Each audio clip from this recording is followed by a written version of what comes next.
Tapos, ayan ang aking manok. So, ayan. Tapos, ayan yung meat. Meat.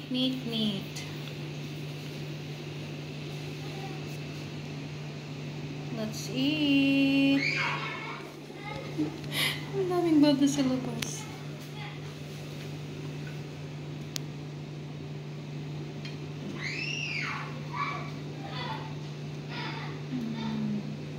I love it.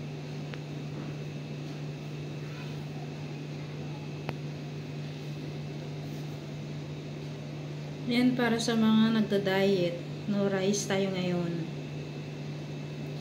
Pero madaming pizza. Thank you for watching.